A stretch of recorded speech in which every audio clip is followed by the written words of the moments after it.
ISI ने बहुत कोशिश की मेरे ऊपर केस बनाने की। बल्कि जब ये मुझे छोड़ रहे थे तो मुझे कह रहे थे हम 2 लड़कियां लेकर आते हैं, उनके साथ गंदी वीडियो बना लो। तो मैंने कहा यार मैं क्यों बनाऊं। उन्होंने कहा जी हमारे पास कुछ तो होना चाहिए आपके खिलाफ। देखिए, शेर अफजल को इमरान खान ने निकाला पार्टी से, इमरान रियाज ने तो नहीं निकाला। भाई जाओ जाके इमरान खान से बात करो। इमरान खान बेवकूफ आदमी नहीं है।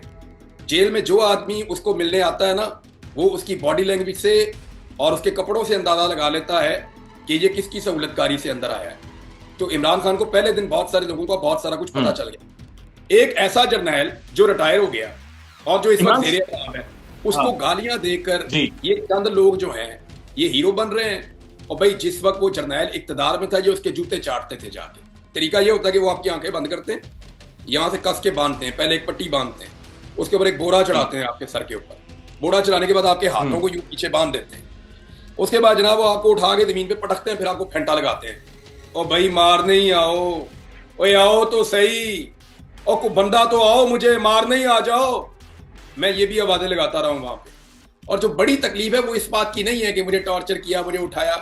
बड़ी तकलीफ इस बात की है कि यार इन्होंने मुझे हज पे जाते हुए रोका, उसकी मुझे बहुत तकलीफ है। इसी इसी दौरान एक और डेवलपमेंट हुई है। शेर अफजल मरवत साहब ने मंसूर अली खान साहब के प्रोग्राम में आपके बारे में कहा है कि आपने कोई 6 अरब रुपए बनाए हैं और ये आपने बुजदार के दौर में बनाए हैं और बड़ी आपके पास प्रॉपर्टी है। उन्होंने कहा उनके पास रिटर्न सबूत हैं, लिखे हुए सबूत, डॉक्यूमेंट एविडेंस उनके पास मौजूद है। आईएसआई को दे दे फौरन। आईएसआई ने बहुत कोशिश की मेरे ऊपर केस बनाने की। बल्कि जब ये मुझे छोड़ रहे थे तो मुझे कह रहे थे हम 2 लड़कियां लेकर आते हैं, उनके साथ गंदी वीडियो बना लो। तो मैंने कहा यार मैं क्यों बनाऊं। उन्होंने कहा जी हमारे पास कुछ तो होना चाहिए आपके खिलाफ, ना आपकी कोई करप्शन है ना कोई बेईमानी है। तो ये हम अपने पास एक रख लेंगे सबूत के तौर पे। जब कभी हमें लगेगा कि आप हमारे खिलाफ किसी लाइन को क्रॉस कर रहे हैं, तो हम इस वीडियो से आपको हैंडल कर सकेंगे, तो आप एक वीडियो बना दें। अगर मेरी करप्शन होती और आईएसआई को ना पता हो, तो फिर इतनी बड़ी एजेंसी को बंद नहीं कर देना चाहिए मेरे ख्याल में। यानी आईएसआई ने हार मान ली कि यार इस बंदे का कुछ नहीं निकला। तो यहां पे मरवत साहब को मिल गया कुछ, तो बड़ा शौक पूरा कर लें अपना। और जिस प्रॉपर्टी को ये कह रहे हैं वो 6 अरब की है, मेरे से 1 अरब में ले लें। मैं 1 अरब में दे देता हूं, ले लें, एंजॉय करें, ले लें, एंजॉय करें। मैंने आपको बताया ना कि जब से मैं पाकिस्तान से निकला हूं, बावले कुत्तों की तरह बंदों को मेरे ऊपर लॉन्च किया गया है। और एक के बाद एक लॉन्च किया जाता है, कोई फर्क नहीं पड़ता। ऐसे बहुत सारे हम्म। करेक्टर है। और देखिए, शेर अफजल को इमरान खान ने निकाला पार्टी से, इमरान रियाज ने तो नहीं निकाला। भाई जाओ जाके इमरान खान से बात करो। ऐसा ही है। आप उस पार्टी ऐसा के ही। अंदर से अपनी चॉइस से आए थे, अपनी चॉइस से आपने उस पार्टी के अंदर काम किया। बाद में उस पार्टी के मुताबिक आप एक्सपोज हो गए, उस पार्टी के लीडर ने आपको निकाल दिया।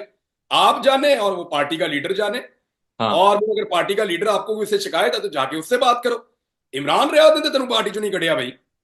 अगर इमरान रियाज ने पार्टी में से निकाला है, तो फिर मैं तो भाई अपने आप को बहुत ताकतवर आदमी समझता हूं।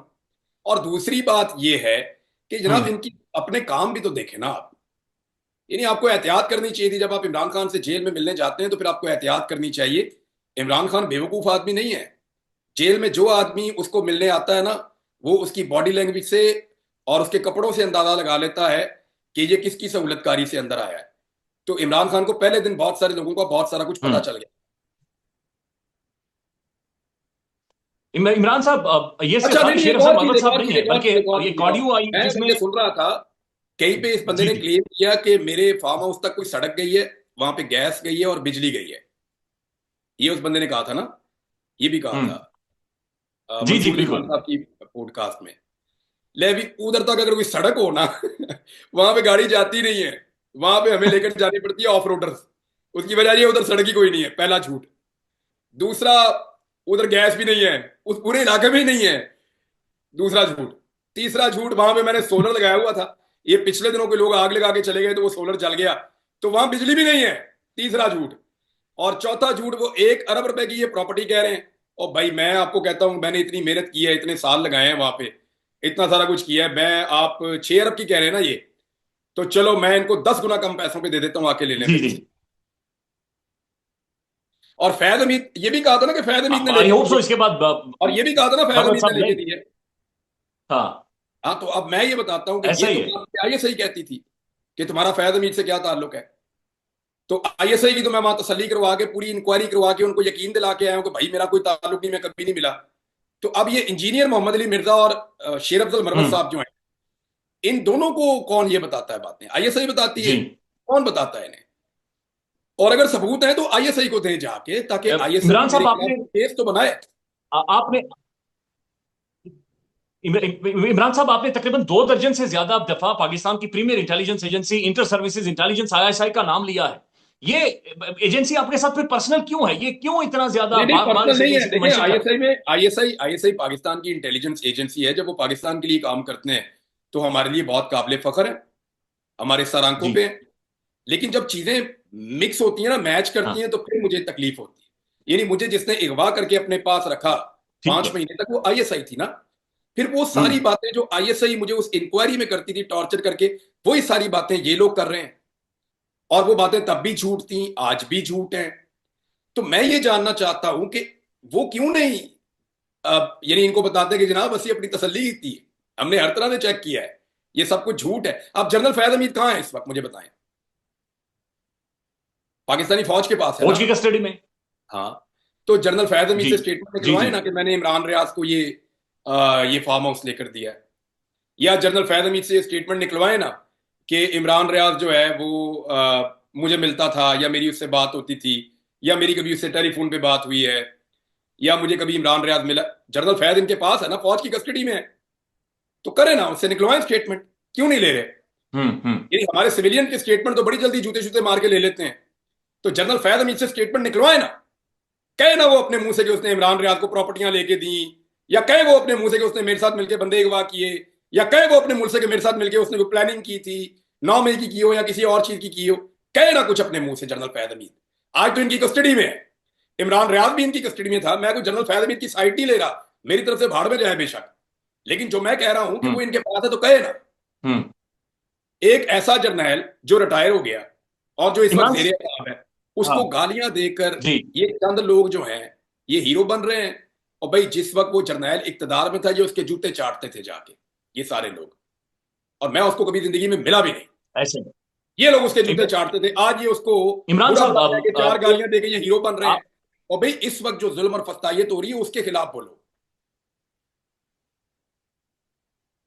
जी। अब इमरान साहब आपने टॉर्चर के हवाले से 2-3 दफा बातचीत की है, फिर आपने डंडे मारने, आपने विलॉग में कहा कि 12-15 उल्टे लटका के डंडे तुम्हें मारे जाए तो समझ आए। सर, ये आपके साथ टॉर्चर, फिजिकल टॉर्चर किस तरह का होता था? डंडों से मारते थे मुझे, तो वो डंडे मैंने देखे भी नहीं। मेरी तो आंखें, वो तरीका ये होता है कि वो आपकी आंखें बंद करते हैं, यहां से कस के बांधते हैं, पहले एक पट्टी बांधते हैं, उसके ऊपर एक बोरा जी। चढ़ाते हैं आपके सर के ऊपर। बोरा चढ़ाने के बाद आपके हाथों हम्म को यूं पीछे बांध देते हैं। उसके बाद जनाब वो आपको उठा के जमीन पे पटकते हैं, फिर आपको फेंटा लगाते हैं। फिर उनके पास वो अलग अलग तरीके हैं टॉर्चर करने के, वो अलग अलग तरीकों से टॉर्चर करते हैं। लेकिन मैं आपको एक अजीब चीज बताता हूँ आज, कि मैं वहां पे ये भी आवाजें लगाता रहा हूँ कि यार कोई तो आओ, और भाई मारने ही आओ, ओए आओ तो सही, और कोई बंदा तो आओ, मुझे मारने ही आ जाओ। मैं ये भी आवाजें लगाता रहा हूं वहां पे। सबसे बड़ा टॉर्चर ये है कि आप किसी आदमी को छोटे से सेल में अकेला फेंक दें, और फिर आप उसके साथ कई दिन तक कोई उसके सलाम का जवाब भी ना दे, उससे आप बात भी ना करें। यानी मेरे जैसे आदमी के लिए सबसे बड़ा टॉर्चर ये है कि मैं उन बंदों को ये आवाजें लगाता था कि यार मारन ही आओ, आओ तो सही, और कोई इंसान की आवाज ही सुना दो मुझे। ये हालत हो जाती। सर, ये बताएं कि ये जो अली अमीन गंडापुर साहब की आपके बारे में राय है, उनकी एक ऑडियो भी आई है, फिर वो भी सख्त आपसे गुस्सा है मुख्तलिफ जगहों पर। उन्होंने भी कहा कि एक व्लॉगर है जो हमारे बारे में राय। अब गंडापुर साहब के साथ आपका क्या मसला है? आप मुझे देख पा रहे हैं और सुन पा रहे हैं? जी जी जी जी, क्लियर है, ऑल क्लियर।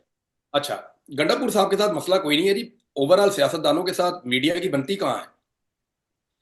तो वैसे तो मेरा इनकी फैमिली के साथ, इनके लोगों के साथ बहुत अच्छा ताल्लुक है।